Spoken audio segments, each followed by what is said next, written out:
Good morning, everybody. Welcome to Run It Back, episode number 22. I start every one of these episodes the same, so I will go with that format again today.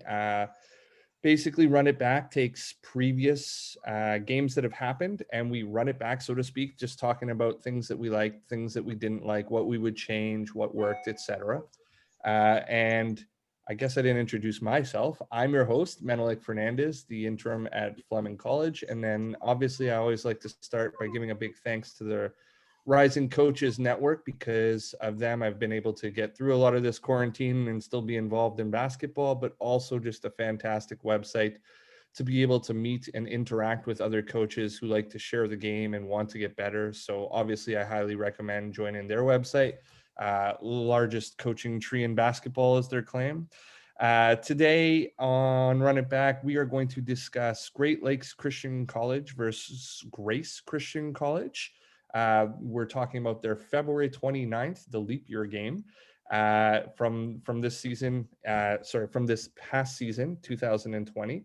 And we are very fortunate to have Coach Richard Westerlund joining us today. I'll give you a quick little background there, Coach Rich. Just basically, I hope I can do you some justice here. Going into your third year at Great Lakes, where you've finished second in the NCCAA national tournament and had the first number one ranking in your school's history. Congratulations on that. Previously have had stops at Wright State Lake, Crossroads College, where you won an ACCA Division II national championship, and Hartford Christian High School, where you won both a conference championship and a state championship. So I am very thankful and very happy to be joined by you. Thank you for joining us today, Coach. Absolutely. Thank you for having me, man. I'm thrilled. Awesome. Could you give us, just to start, I normally like to start with preparation, but could you give us, for those of us who may be unfamiliar, a little bit of background about your league and sort of like where it fits in the scope of all the leagues, et cetera, and just sort of like conference breakdown, amount of teams, anything like that you can throw in, please? Yep. So our team is in the NCCAA, so National Christian College Athletic Association, which I like to say like the top tier of the NCCAA is very similar to NAIA or D3, where we cannot give athletic scholarships at our level. And so we're in that. I know NAIA can give athletic scholarships, but the top tier can compete with the best of the NAIAs and the D3s. And then within the NCCA, we're in the Mideast region, which is the best region in our division. We have had the last 5 years, it's been a 3-bid region. We only have 8 teams go to the national tournament. So the best 3 teams in our region always go. And we've had the national champion last year. And then we've had the last time we played the national tournament, we had 1, 2, and 3 at the national tournament is what our region finished. So definitely our conference is night in, night out, one of the tougher ones. There are no days off. Within our conference, the Mideast, we have 7 teams. Wow. So highly competitive would be an understatement. That being said, talk a little bit about your opponent in this. Grace Christian, you mentioned to me prior to when we started filming, obviously there's a little bit of a rivalry that happens there. Just give me a little bit of background. You guys played twice previous to this game during the year and you split. Just anything you could fill us in background wise. Yep. So Grace is our rival. I'll be honest, it wasn't much of a rivalry before 2 years ago because Great Lakes would never win. And now we're winning, and so it makes it a little bit better. And so for Grace, it's always a great game. It's always back and forth because we know that we know everything about them and they know everything about us. They're only an hour away from us. We do summer open gyms together. I'm great friends with the coach there, Gary Bailey. And so we know everything about each other. And so because of that, it makes the games that much more competitive because there are no secrets between us and Grace. And so we know their entire personnel and they know our entire personnel. So that makes it a lot of fun. We play each other at least 2 times a year in the regular season, and we typically play each other in the postseason as well. So it's just a familiar game. Grace was number 2 in the country last year. We were number 1. We beat them, or to start the year, they were number 1. We beat them.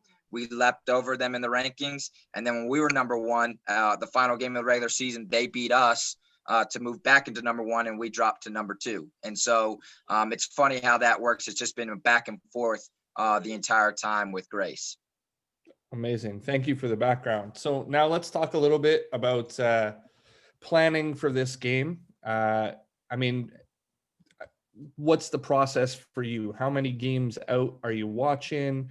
Like, what's your, like, you were on a 1-day turnaround in this one. You guys had played Johnson the day before. When are you starting this scout? How much are you leaning on your previous games versus what they were doing in the tournament? All that fun stuff. Give me an idea of what's going in for you. No problem. So I actually just paused, and I'll ask the question again, just in case you missed any of it. Let's talk a little bit about the actual planning for this game. What's like your process? You were on a 1-day turnaround from Johnson. When do you start the scout? How many games out are you watching? What is it like in terms of the weight of sets that you put into your scout? How do you deliver it? All that fun stuff. Yep. And so Connor Haar, my assistant last year, was really helpful in this. We were watching Grace all year. So we would map out their entire schedule, them, Johnson, anybody who we thought could be in the national tournament or could play us in the playoffs. We were watching them, their entire schedule, basically. So I would say at that point, we'd probably watch Grace play 25 times between just the regular season, the times we played them, other teams. So we were very familiar with that. And so we pretty much just mapped out with our opponents that we knew we were going to play in the postseason. We said, hey, we're going to watch multiple games. And so Connor clipped out their entire offense and all their sets. And we pretty much had our scout from the first game we played them, and we only just tweaked our scout. And so, because our scout, the first game we played them, was so good. And that's a lot of credit to Connor Haar, because like I said, he prepared our guys tremendously. Like I would give Connor about 20 minutes in practice to go over every set that Grace ran, from their out of bounds, their blobs, their slobs, their half court go-to sets. And so we would literally let Connor just talk through, hey, here's the motion, here's how we're guarding it. And so that was really big for our guys. And so once we had that first initial scout, it was really easy for us to continue to follow that scout. And if we followed the scout, we looked pretty good. When we didn't follow the scout, we didn't look very good. What about like a paper deliverable to your guys? Do you do something like that? And then for this one on the 1-day turnaround, were you specifically adding anything in that you had not covered in previous stuff? Was there something in the tournament where you're like, hey, that's new, they tweaked something, or hey, that's new, that's a matchup we should probably look at? We do have a paper scout that we give them. And so it has, all the faces of all the guys, stats, the keys for each player. For Grace, they had 3 guys that were our keys. And so we really focused on those. We didn't really change much to our scout because we really believed our scout and our original one was so good that we felt like if we could just execute it, that we'll be in a great position. That's awesome. I like that. So then what, like, other than the players, what were the keys sort of that you were identifying with this game that you were like, hey, we should be doing more of this going in, or like, hey, we need to focus on rebounding, or whatever it was? What did you sort of identify? So really 3 things. The first thing is the battle of the tempo. Grace did not want to play at our tempo, and we didn't want to play at Grace's tempo. So we had to win the tempo battle. The second thing was rebounding. In the game that we beat them, and here's the thing, we press a lot. And so I know we're not always going to win the rebounding battle, but if we can make a big jump in that turnover battle, that's huge. And so in our first game against them, that rebounding margin was very small of what they beat us in. But the second game we played them, I believe it was like 42-26 rebounding advantage to Grace. And so Right. we knew we had to keep them off the glass and make it comparable. So rebounding was an important part. And then the third thing was win the 3-point line. Okay. So I say it first. I say this all the time about our guys. We shoot first, ask questions later, right? That's our style Okay. of play. We're going to shoot threes. We're going to give them freedom. And we better win the 3-point line if we're going to play that way. Grace can't beat us at what we do. So we said we had to win a 3-point line as well. So was your philosophy on tempo pace the same thing the whole season, or was it specific for this matchup? Or do you always want to play fast? Yep, we always want to play fast. That's who we are. We're going to press. We're going to shoot threes. We're going to play a relentless attacking system. That's just who we are, and we won't change that for really anybody. We played that way against William Penn, who's one of the best teams in the country, NAI 1 school out of Oskaloosa, Iowa, who led the NAI in scoring. We did it against Grinnell College, and obviously everybody knows about Grinnell. I mean, their style of play, and so we really don't change for anybody. And so we say, look, if we're going to get beat, we're going to get beat playing the way we know how to play. And I tell our guys this too. I won't bail you out of the press. So it's either you figure out how to press or we'll lose by 50. So it's your choice. And so they know we won't come out of it no matter what. And I know Connor over there, he's thinking so many times, he's like, we got to get out of this press, got to get out of this press. And it's just not in my nature. I want to always press and try and dictate tempo. Do you then, because of that, play deeper into your bench? And after that, could you speak a little bit towards shot selection when you're saying shoot first, ask questions later? What, like, does everybody have the green light with you, or is it earned in practice? Like, how does that work with Coach Westerlund? Mm-hmm. So believe it or not, we don't go that deep. We're about 8 deep. Sometimes we'll get into 9, but typically, I like to play my guys. I want to ride my horses, and my guys know, hey, if you're in my top 8, you're going to play between 35 to 18 minutes a night. And so, and I'm very open about that with my guys in the beginning of the year. I say, look, we might start the year playing 9, 10 guys, but by the time we get to January, it's down to 8. And we're going to play our best guys, and that's how it's going to go. And we're going to need to be in shape for it. And so that's sort of my philosophy on it. As far as shoot first, ask questions later, yeah, we take a lot of bad shots. There's no questioning that. It's something that I've worked to adjust this year and tweak. We are doing green light shooting by Mike Neighbors from University of Arkansas to give our guys, hey, you have to earn your right to shoot. And I think last year we had some guys taking some shots that they probably shouldn't. And sometimes you have to live with that, though. And that's sort of my philosophy. Like you'll see, I'm sure you saw clips of it in the game where we had bad possessions and it really hurt our comeback.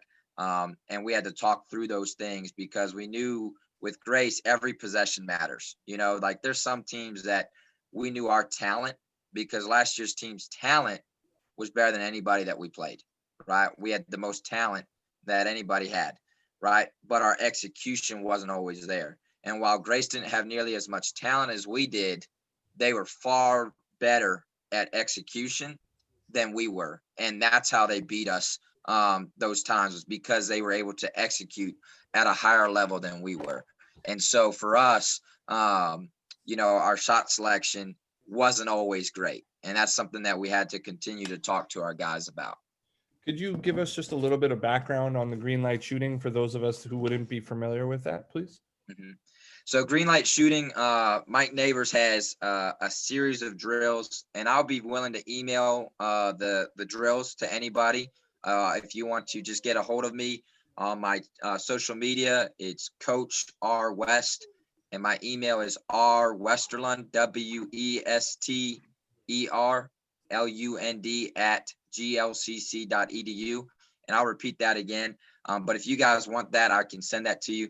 But basically, it's a series of 3-point shooting drills, and basically, it's pressure shooting. It's makes, consistency, and so there's a standard for every drill. And if you get the green light standard, then you have a green light.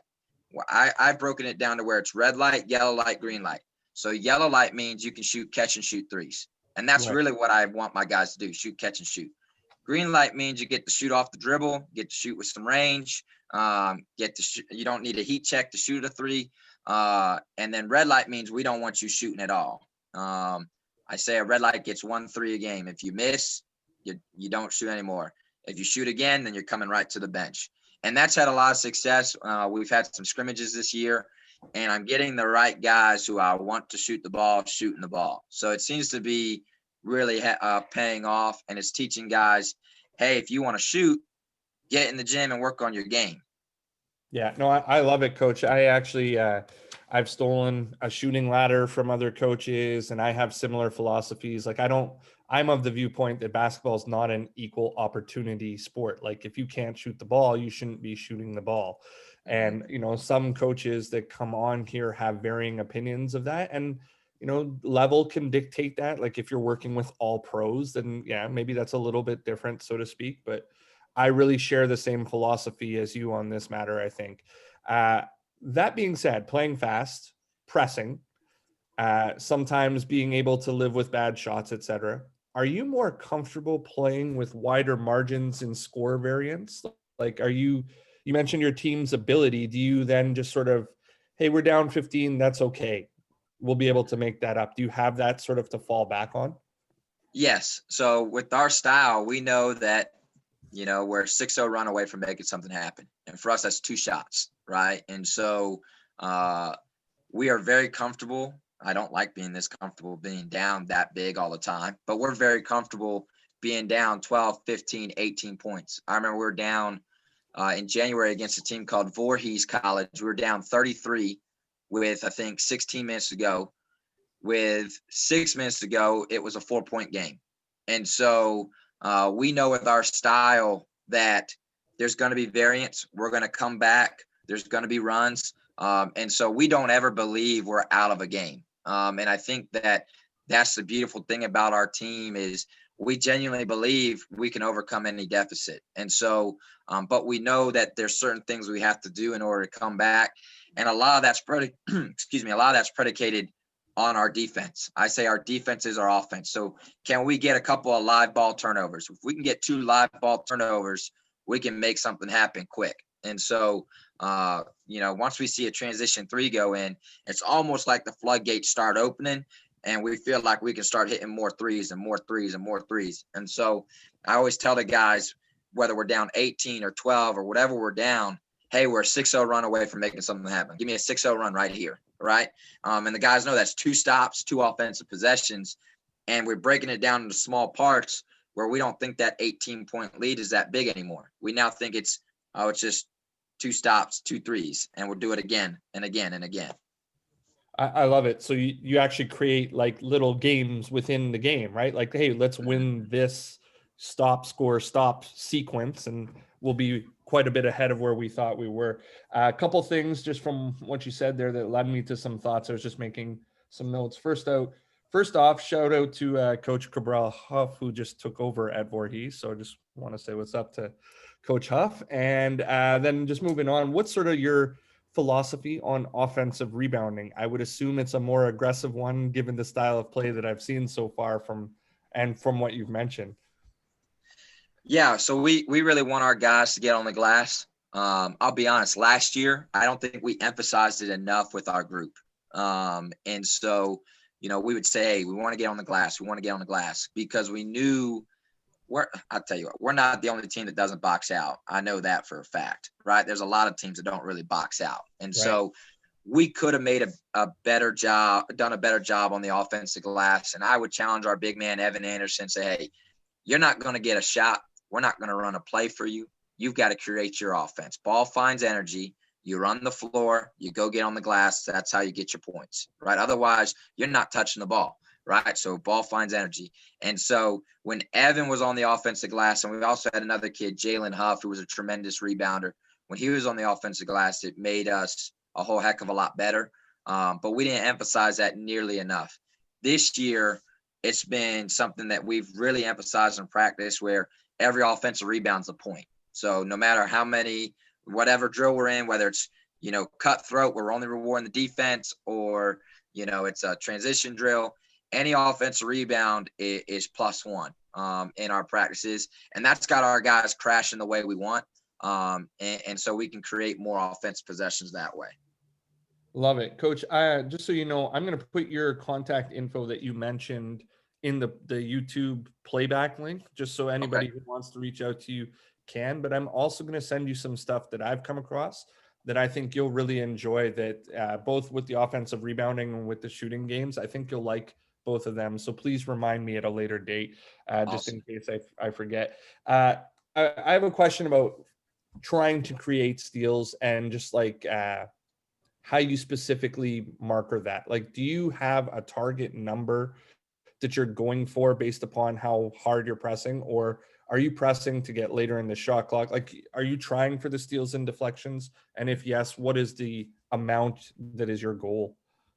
Yep. So I don't look at steals as much as turnovers. And so like if you're looking at steals, I'd say our goal is probably between 12 to 15 a game. That's what ideally we'd like to do, because steals does mean it's live ball turnovers, and we like the live ball. But I'd say turnover wise, we can turn a team over 20 to 25 times at the college level. That's big. And so that's really where we've been the last 2 years. We've been in that 20 to 25 range of what we're forcing turnovers. We led the country in forced turnovers the last 2 years. And I did a number between Division III, Division II, Division I, NAIAs, that we are number 2 in the country over the last 2 years in steals and turnovers forced. That includes Greenville College, who runs the system. That includes Grinnell College, who runs the system. So we're number 2 overall over the last 2 years. Then we forced, I think it's 1,394 turnovers or something like that over the last 2 years. And I think it's like almost 11 or 12, it's either 1,100 or 1,200 steals, something like that over the last 2 years. And That's so, incredible, Coach. So for us, our goal is, hey, 12 to 15 steals and then 20, 25 turnovers. But I look at that turnovers because if we're turning them over that many times, we're getting extra possessions. But on the flip side of that, we're also emphasize, hey, we turn people over, but we don't turn it over. And so in the last 2 years, we've been at 12 turnovers a game, and then we were at 13 last year. So although we're playing really fast, we're making sure our guys know we have to value the basketball, because we want positive, right? Turnover and then layup, not positive, negative, where we turn them over and then we turn it back over, right? So we tell our guys we want positive. That's incredible. And just to speak on that a little bit for this particular game, I mean, you did turn them over 20 times. You did walk away with 10 steals, and you only turned it over 14. So basically right in your average there. When you are implementing, when you are teaching, or when you are scouting, are there specific areas on the floor or specific people in scouts that are, it's like, for instance, what I mean by that is, let's say Bridgeforth on the other team had 4 turnovers in this game. On your scout, would you identify, hey, maybe he's more prone to turning it over, so there's increased pressure against him? And sorry, Kellum, I don't mean to pick on you by any means. It's just in this particular box, you were the guy. I'm just wondering, is there something like that you implement? Yep. So we have certain ratings in our scout that we're like, okay, this guy wants no parts of pressure. So we know that, this kid, because we trap ball screens too. It's our only coverage, right? So, and I tell every coach that. I put it on Twitter when coaches ask what's your ball screen coverage. Like, we trap. That's it. We don't hedge. We don't switch. We're trapping, and we'll trap wherever they are. Does not matter. You put the ball screen wherever, we're trapping. Same thing with our press. Like, ideally, obviously, we want to trap corners, ideally, or right over half. Right. But my opinion is, let's just trap them anywhere and see if they can make a play, right? Let's make them make plays. And I believe over 40 minutes, they won't make more plays than my guys. And I tell my guys this: I can't prepare you for every situation you're going to see out there, right? You're going to have to see it and fix it. But here's the thing. If it's chaos for us, and we do this all the time, imagine how it feels for those guys who don't ever press. And so Grace, they literally spent, because I talked to the coach, they spent an hour of their prep time. They only had an hour and a half, right? An hour of their prep time working on a press break that they specifically call Great Lakes, right? There's a lot of schools now that have press breaks called Great Lakes. They're spending time preparing for our press, which is great for us. That's what we want them to do. And so for us, we want to trap anywhere. Ideally, obviously, the corners, the sideline, that we love it there because we know they're dead to rights there. But why not trap in the middle of the floor, especially if their whole team's running away, right? Or let's get a 5-man the ball who's now having a dribble. Why not go trap him, see if he can make a mistake, And so there's certain guys that we are definitely saying, hey, if he gets the ball, that's a turnover. We better pressure him, or in a ball screen, like we know they have a guy, Brandon Winchester Jones, that in our ball screen coverage, he'd always look split. Okay. Never tried to attack the hip. It was always split. And so we said, look, trap them. Don't let them split, right? If you split, you're coming out. And so that was our goal, was never let him split. And when we didn't let him split, typically it was a turnover, right? I think our synergy rate, our ball screen coverages, our turnover percentage was, I think, 42% last year. So whenever anybody ran a ball screen, it's typically going to be a turnover. And so that's what we're really good at that. And so we're hoping, we haven't had a game this year yet, but we're hoping we'll be really good at it again this year. So Coach, that's funny because Caleb, who's on the call right now, was actually in a call with me last night. And when I was going through your film, I was like, I think I'm 17 minutes into this game and they've only run 3 ball screens against you. So now we understand the why a little bit there for sure. Threes in transition. What is your viewpoint on that? And if you had a percentage of time that you would like to play in transition versus in the half court, what would you identify as the golden ratio? Transition threes, love them. Shoot them. Let it fly. Right? We work on it in practice. We do a lot of transition 3 drills. We want our guys to shoot the 3. And so our philosophy is we will take an open 3 over a contested layup every time. Doesn't matter, right? Even if it's a guy that shoots only 35% from 3 and you're going up for a contested layup, I want the open 3. 3 is worth more than 2. It always will be. So let's throw it to the guy who's shooting the 3. Okay. And so we want to shoot 3. Now, we didn't always do that, right? But when we were at our best, it was when we were hunting to the 3-point line. And so we want our guys shooting the 3. As far as playing transition, that's the goal. We never wanted to stop in the half court. I would not have classified us as a tremendous half court team. We were a really good ISO team, and everybody knows ISO ball can only get you so far. Right. We had a lot of great individual talent, which really allowed us to win some games.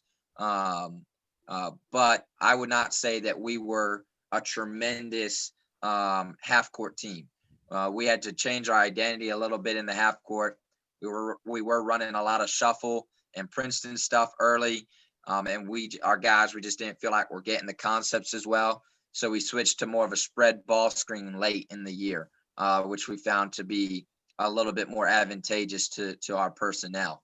But as far as, transition or half court, I would love to play the whole game in transition if I could. That's where we want to be at. We don't want to have to slow down and have to run a set. I'd rather play in flow. And once we get the advantage, let's keep the advantage.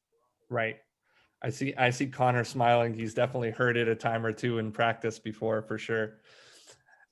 So I have a couple in-game questions, just sort of what you're thinking at these points, and then we'll jump to some film. So the first point is basically they start with the 8-0 run and you call your timeout.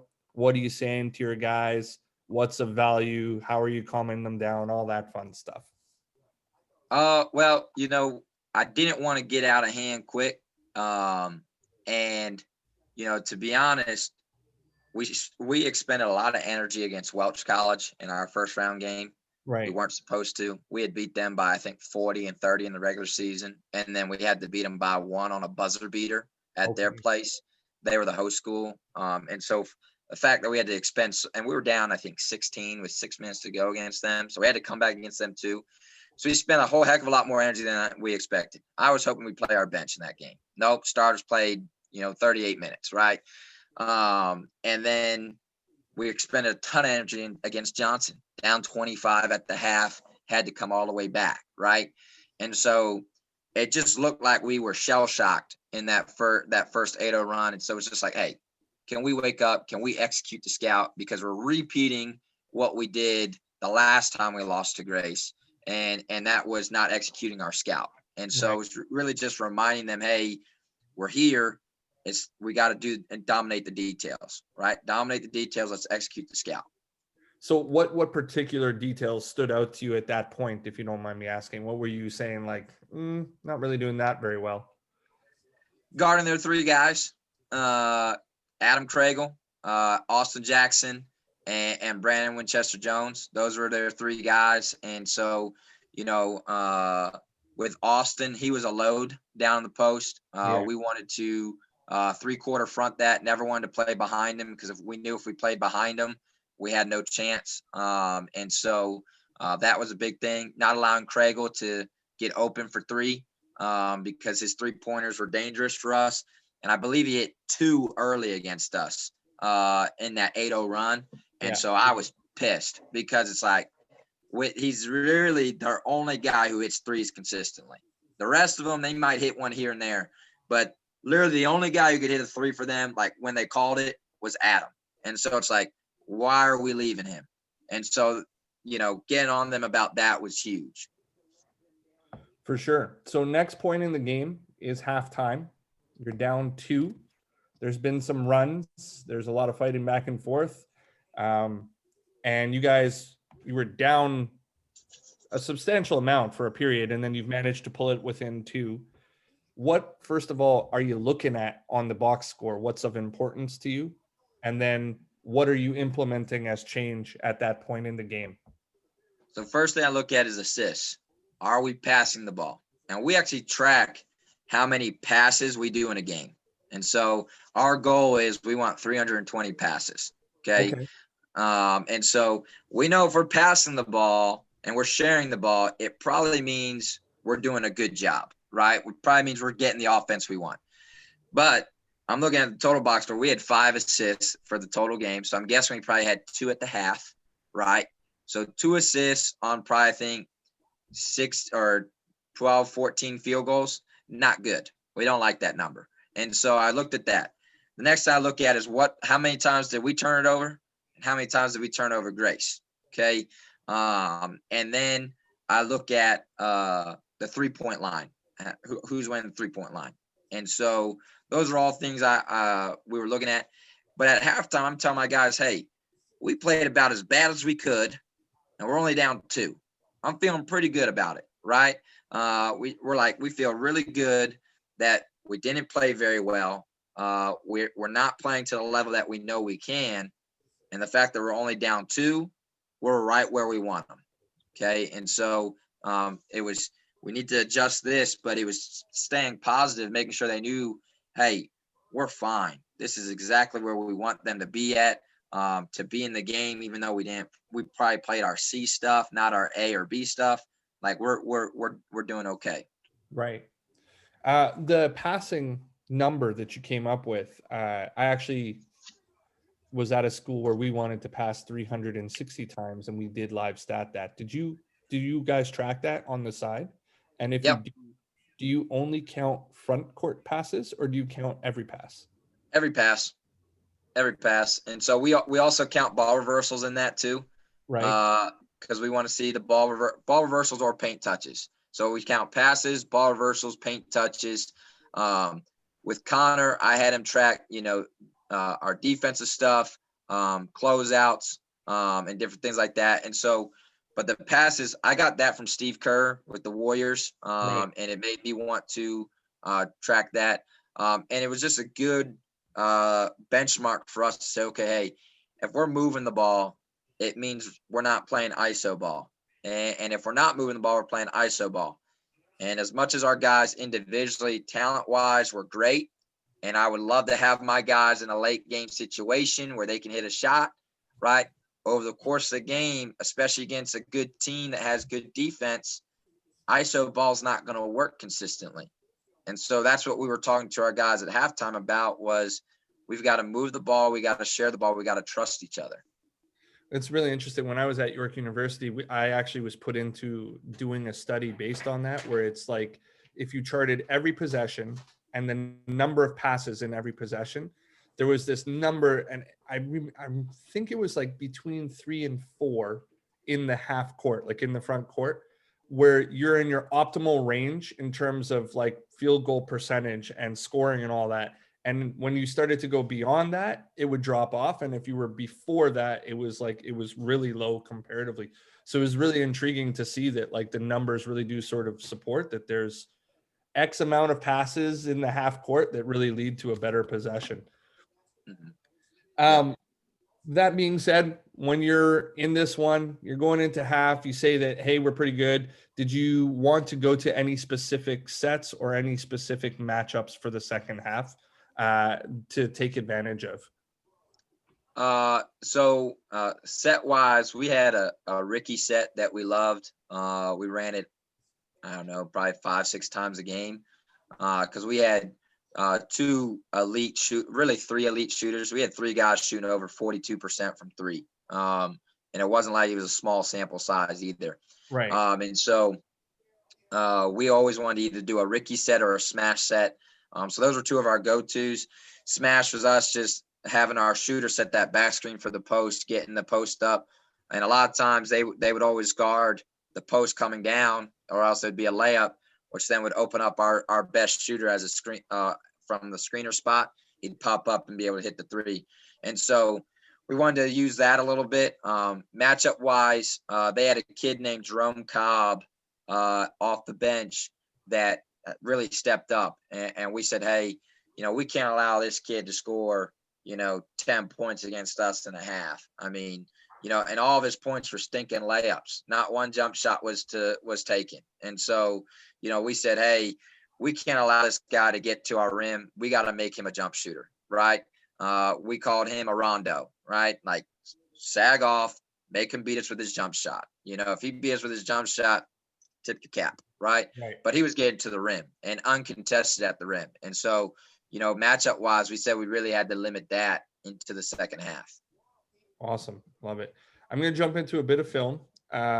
Because this one was not a synergy share, I kind of clipped it together. So please forgive me if there are any errors in terms of order or clarity of it. Are we okay there? Can you see that, or should I go full screen?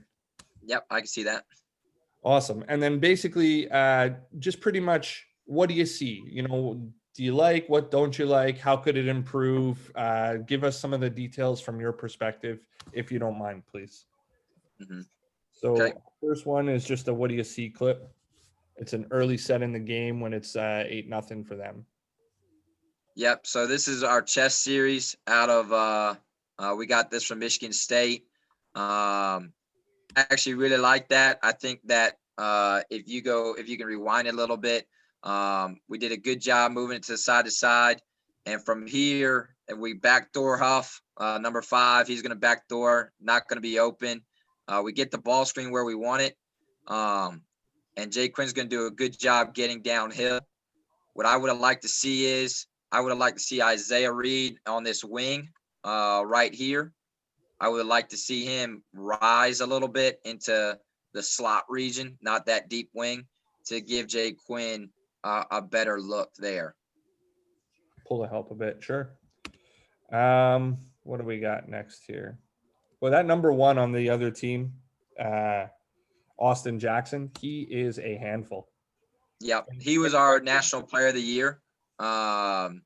It was between him, my kid Isaiah Reed, number 23, and then another kid in our region, Kobe Jones, who was at Johnson. And it was a close race throughout it all.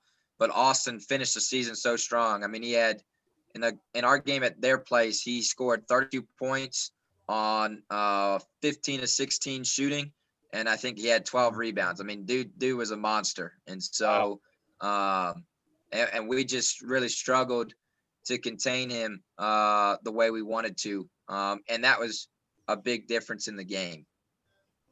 I put in attacking your hedge. You mentioned it's always a trap, so forgive my misname, but just give me an idea what you see and how it could be better.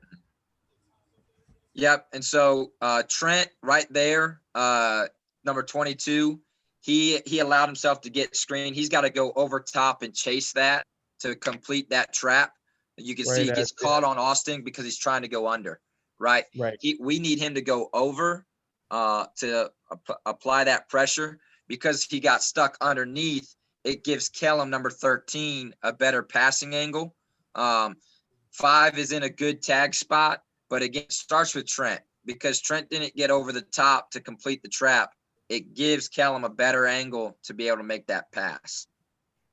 What I found interesting about this was the screen on the wing here, if you could see my cursor, and just where you're tagging from. Do you always tag from, I guess, what would be becoming the help side, starting as the strong side? Or you might want to flip that based upon how you mention it. But the backdoor cut there I found very interesting with the screen and how it comes. Are you always tagging from that same spot? Or would you come from what I would call the initial help side? Typically, we are tagging from that spot. There were times where, depending, because in that corner, it's Adam Craigle. And so in this corner right here, that's their best shooter on that left corner. And so we were very specific in saying we're not going to leave him. Doesn't matter. So that tag, we definitely weren't tagging from there. So we were going to tag from the double side, not the single side. Okay.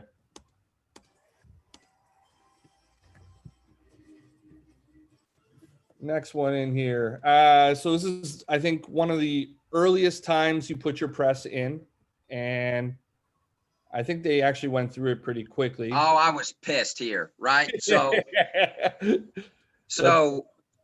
we're matching up. We did a great job there. And my teaser, number 12, doesn't come up to take the flash with Austin. When the ball is out of bounds, it's a man matchup, right? So we're not letting anybody get free. And he just lets Austin Jackson, their big man, just waltz right in, right? And now we're dead to rights because that's what Grace likes to do. They'll hit the middle flash, sideline flash, boom, and then they're gone off to the races. And so if Evan would have came up and taken away that flash, okay, now it's not boom, boom, 2 passes, we're done, okay? And so I'm pretty sure I sub him out after this, and I yell at him that he has to make sure to take the flash because, again, our top 4 did a tremendous job providing the pressure, not giving them any outlet, and then we get beat because my 5-man won't come up even though there's nobody behind him. Right. So we got on him big time about that. So when you're pressing, a lot of the time, like you're matched up here, as you said, but a lot of the time, your full topside deny, you're really trying to prevent everything. Yes and no. Like we really wanted to get in that ball side corner, so we'll take away the offside, but we want to get to that short side. If we can get to that short side corner, because if our guy on the ball is 6'5" with about a 6'7" wingspan, you know, our guy that was also in that short side corner, 6'5", he's probably got about a 6'9" wingspan, and their guard is only 5'11", 6 foot. He's not seeing over that, and so we were very lengthy this year, and so our goal was if we can trap 6'5" on a 6 foot guard, more often than not, it's going to be a turnover for us. For sure. And what do we got? And then he lets him drive past him. He doesn't even square him up. Yeah, I can tell it's angering you still, coach. Yeah. So this is just an Austin Jackson clip. I mean, what do you do with this guy? So if you can rewind. So we got a switch, which we did not want. Okay. Number 32, Dontre is our undersized 5-man, right? We want him on Austin. We don't want Jay Quinn. Jay Quinn, strong, but he's 6'2", about $160, right? Not a lot of weight there. Okay. The other thing is Connor and I are both yelling at Jalen Huff, who you can't see him because he's right behind number 22, Trent Temple. Jalen Huff should be in this help side right here, because we said if we were going to double Austin in this game. If he caught it, we're doubling him. So one, Jay Quinn's behind him, not even 3/4 fronting. Jalen Huff isn't in the help side. You see he's trying to creep, thinking that he can get there. No, he's not getting there, right? He's late. He needs to be right here on the midline, so he's there on that catch to be there for that double. And at this point, if Austin's catching it there, it's a layup. And so, we're yelling at 5 to get to his help side. But at this point, we know it's too late. We know it's going to be a bucket or a foul. Do you, excuse me, do you always 3/4 from the top side, always from the bottom side, or is it dictated based on where you're helping from? We prefer the top side because then we feel like they have to make the pass over the top, which could potentially either hit the rim or get our guys a steal. And so we think that is a tougher passing angle than playing 3/4 from the bottom side. Again, what a monster that guy is. Different game than I was ever playing. I found this interesting. You guys were in full pressure off of the free throw attempt. Is it something that you do normally from there? Or? Yes. So we want to press make or miss off the free throw. So if it's a make, a lot of times we'll do diamond off of a make, and off of a miss, we'll stay in our 2-2-1. And in the free throw one, we try and play gaps, not as much pressure, right? Okay. So we have 3 presses. Double fist, which is our 2-2-1 full pressure. We're coming at you. I call that my fastball. We got our single fist, which is, just our gaps. We're going to stay in gaps, try and slow down the team, get a 10-second call. We're not going to get beat over the top. And that's my changeup. And then my diamond is my curveball. That's my out pitch. If I want a quick turnover, I'm going to go to my diamond. And we're not going to run that like a ton of possessions in a row. But if I do it 2-3 possessions here or there, we can get 2-3 turnovers, go on a quick little 6-0 run. And then what about them breaking it? What do you see? What would you do better? If you could rewind it, okay, we give up the middle right here. And this is something we talked about at halftime as well, because we kept giving up stinking middle against them, right? So we do a quarters rule. So basically, if you draw a line down the middle of the court, the ball's on the outside quarter. And so when the ball's on the outside quarter, everybody should be on the midline. So you can see that our guy, Elijah Kess, right here is actually he's behind 20, and he needs to be in front of 20 here on the midline. Right. And then I know it's Jalen Huff on that backside because he's lazy with getting to the midline, and he relies on his athleticism a little bit too much. He's not on the midline, and they're just going to throw it to Hank Schemmel in the middle right here. And boom, hits Hank, and that's got to be a steal right there. We're baiting that. That has to be a steal. And from there, it's just a quick pass, right? And so I'd also say this too. Number 22 wasn't working and being active either. So because I believe that if you look at here, if you rewind it just a little bit farther back, okay, right? One, okay, with where the ball is, Elijah Kess should drop into this gap where the middle of the W is. Okay, we're okay if he throws back to Adam Kriegel here. If Kess drops back to the W here, then that middle pass to Hank isn't going to be there as easy. And then we can back up Isaiah Reed, because Isaiah Reed, you see how close these 4 guys are? Yeah. That's too close for our press, right? Trent is flat-footed. Trent is not working. And I always tell him, I would always take him out because he wasn't working hard enough. But because we're so close together and not in our gaps enough, it was a quick middle, and then they're passing it down. I believe it's to their big man right here. Is that correct? Okay. Nope, it's to their guard. No, it's a guard. Right. And then because we're so close together, right, we have no back pursuit to protect the rim. And what I would have done if I was Dontre there, because I have to recognize there's no back pursuit, I would have had to play cat and mouse and not commit to this guy here. But he commits to it, which then opens up this layup, right? And then they get that. So, again, they don't get the layup. But, again, we open up that backside, okay? Now we're guarding. And and we do a good job matching up out of this. Now we bite there. Again, no discipline. Okay. Dontre does a good job squaring them up. We get don't even get the rebound. We get a jump ball. Okay. So we do an okay job out of the scramble. Okay. But again, it starts with us not allowing the middle. We can't allow the middle. But again, we know it's not always going to be perfect. Sorry, Coach. Do you typically match up back into man after your presses, or typically match up back into zone? Man to man, typically. We did not run a lot of zone last year. Just our team, for whatever reason, this group of guys felt like if we were in zone, it meant they didn't have to work as hard. And so in order to keep the pressure going, we matched up back in man. I think there was really only one game where we went our press into a 2-3 zone, and that was against Johnson. This is just some transition stuff. I think this one's a bit of an eye twitch one. Just a straight blow by and transition.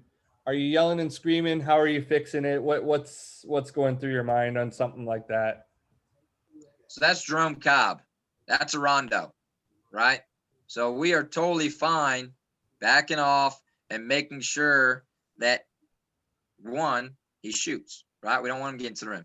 The other part is you see 30, if you rewind it, 32, Dontre Garrett is running outside the lane, right? I don't know why, right? Because his man's all the way out, okay? And so it should be, and maybe he thinks he's got Adam Kriegel, right? But it's Jay Quinn Jones' responsibility for Adam Kriegel. Dontre's responsibility, because we don't pinch off the corners, right? We don't help off the corners. And so Dontre's my rim protection guy. So he's out of the rim. Jerome notices that, okay? And he does, again, blows past Isaiah, gets a good layup. But Dontre's got to be there to protect my rim.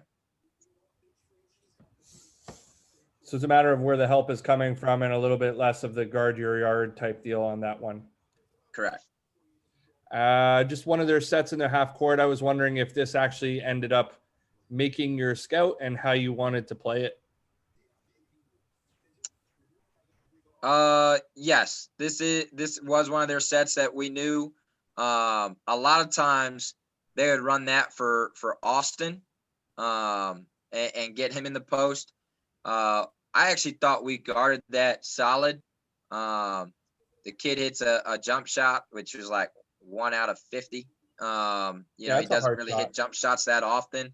And so, it was tough. It was contested, and I feel bad for Elijah Kess, because for him, he never plays defense. And so he actually played defense and he got his face shot off. And so you see his body language after he hits it, right? He's in disbelief, because it's we're finally getting to play defense and they're still making jump shots on him. Again, this is just one more defending in the half.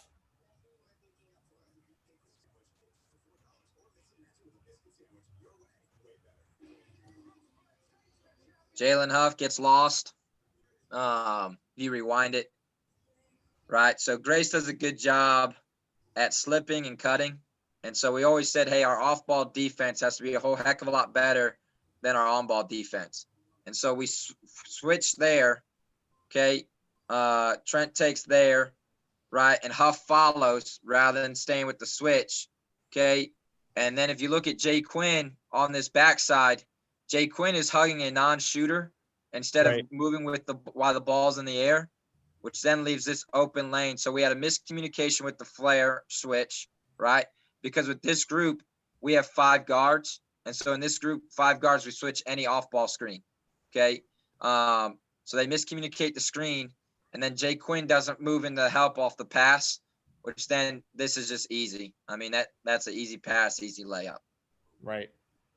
What do your post games look like? Do you do film right afterwards would this be one that would make your list of, I got to go talk to him about this? Or at this point in the season, is it just we'll chalk that up to a miss and we'll talk about it, how to fix it next season? So for us, we don't do a lot of film with the guys, to be honest.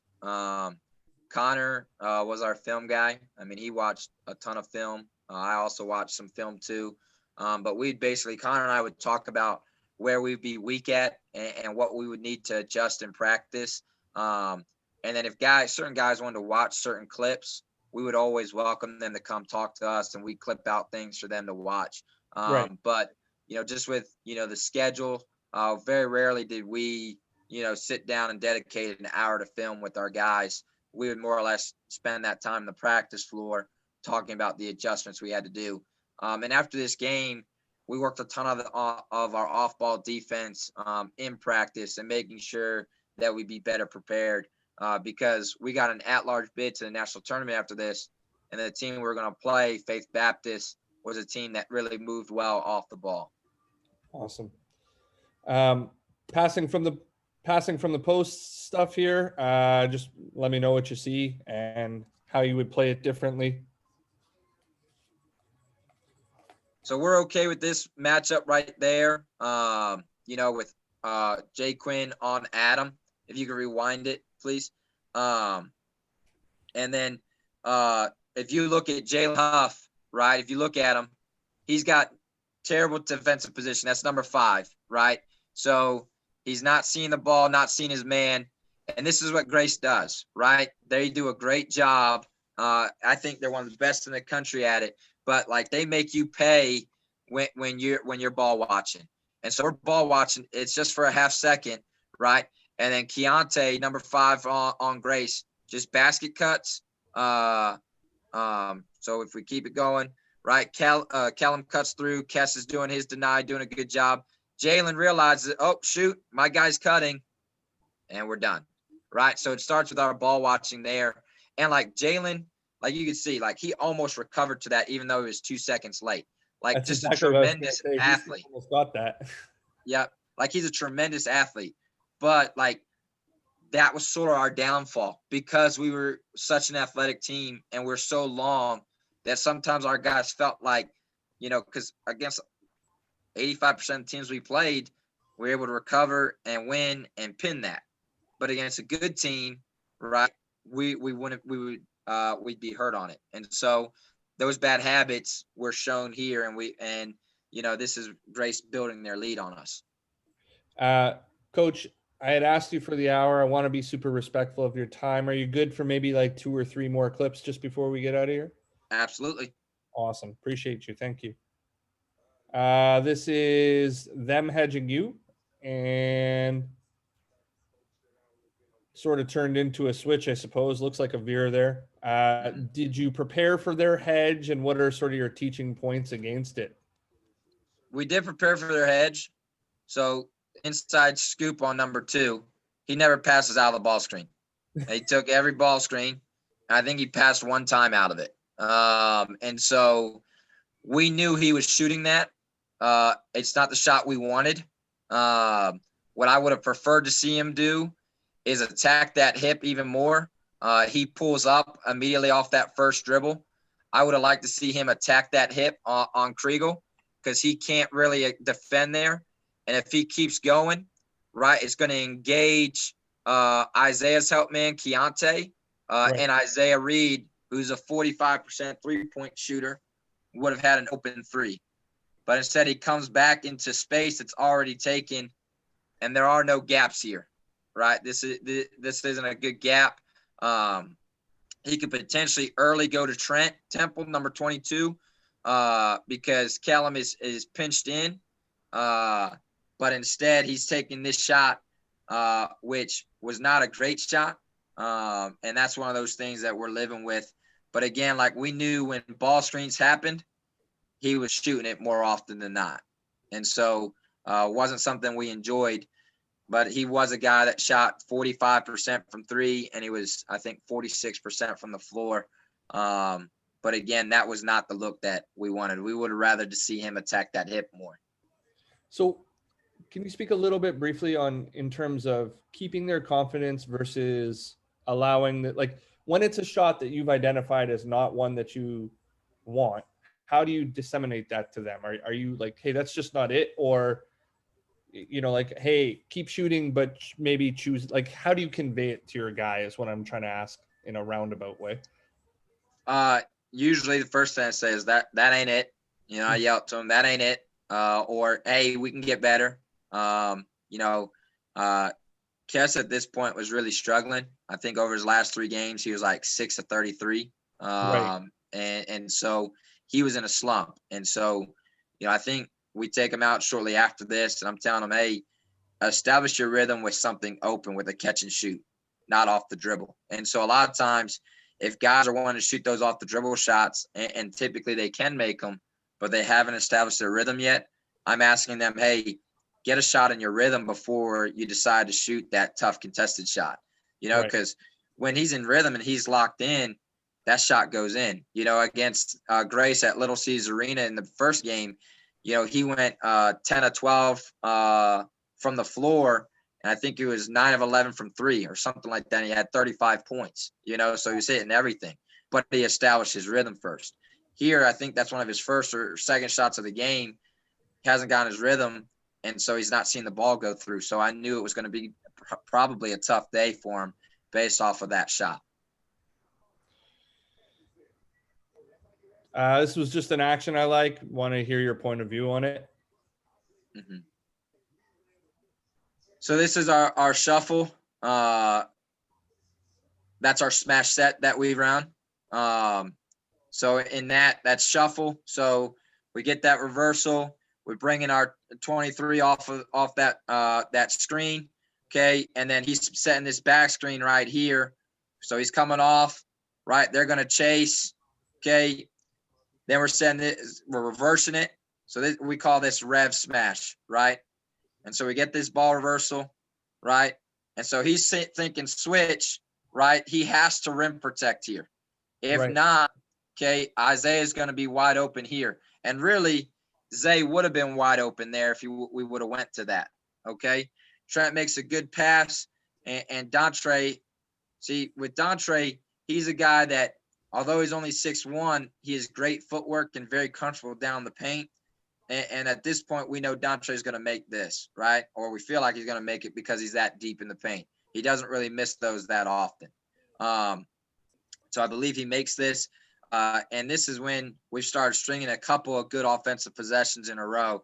As you can see, it was 19 to 32, and now it's 37-32. Right. So we're on a bit of a run right now. Awesome. I'm going to stop the video there. Like I said, want to be respectful of your time. Sorry I didn't get to the second half there. Maybe should have started a little bit early, but I just wanted to end on 2 last questions. One, in hindsight, as they say, it's 2020. Is there anything that maybe you thought you might have omitted in the preparation process, or anything that you would have done differently? Or is it more attributable to execution in terms of the outcome of the game, in your opinion? I think it was execution. I think preparation wise, this Grace was Connor's scout, right? That was his scout, and it was our best scout of the year, and so our prep was where we needed it to be. Our execution wasn't. And so, and that's what we talked to the guys about, was we're more talented. We had a better game plan, in my opinion, but we didn't execute it. And Grace executed theirs, and so we kept going on runs. They built a lead. We come back. In the second half, we had it down to 6 with about 6 minutes to go, and they hit a 3. We come back down, take a bad shot. They come down, hit a transition 3. They go up 12. And at that point, that was the straw that broke the camel's back. For us, we were our wind out of our sails were knocked out, and then we didn't get ever any closer than about I think 11 or 12 after that. That exact clip is actually the last clip I had in the video, because I agree. I think that's the exact point where it's just kind of like it might be too much at this point now. And who hit it? Adam Kriegel, the guy. So he hit 2 threes early, right? And then we kept him in check the rest of the game until that 6-minute mark when he hits boom back to back, right? And then that's when you could see that the game changed, and it went from where our guys felt like, okay, we're done. And that was very rarely do our guys get to that point.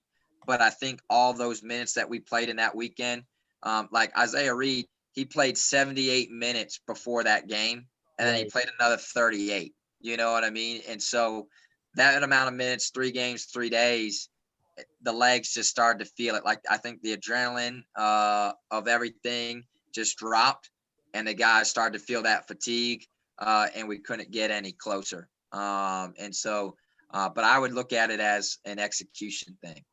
And then the last question, I like to throw this one in there. You mentioned your friends with the other head coach. Was there anything, any adjustment in the game that you really want to give a tip of the hat to that you were like, man, that was a good move. I like that. Good job, coach. Mhm. I think that the first game that we beat them, they weren't deliberate in getting Austin the ball. And then the last 2 games, and Austin Jackson was their big man. They ran things through Austin, and that made things extremely difficult on us because Austin is a high level player, and I thought that they did a good job in getting Kriegel the ball in spots that he can be successful. That was their best shooter, and so for that offensively, I thought they did a great job on that. I think defensively, they didn't really tweak much that we were surprised about, but you can tell they were much more intentional about getting Austin Jackson the ball, and he drew so much attention that that would allow Kriegel to get open from the three sometimes because our guys would sink in on Austin, even though our scouts said, "Hey, don't leave Kriegel." Right, we would sink in on Austin, and so he did a good job in that. And so, but that's the reason why Gary's won, 6 national championships at this level, Right. and so he's one of the best in the business. And it's always fun coaching against him. Awesome stuff. Coach, I'm going to say thank you very much for your time. I'm going to go ahead and stop the recording after this comment. If you want to hang out for a little bit and chat, it'd be much appreciated.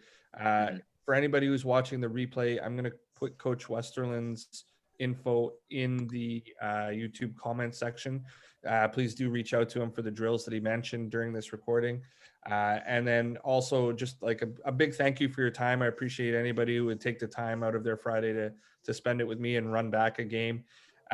Really genuine, big thank you for that. And then lastly, huge thank you to the Rising Coaches Network again for connecting myself and other coaches who want to learn and get better. Coach, thanks so much. Yep, absolutely. Thank you for having me. Pleasure.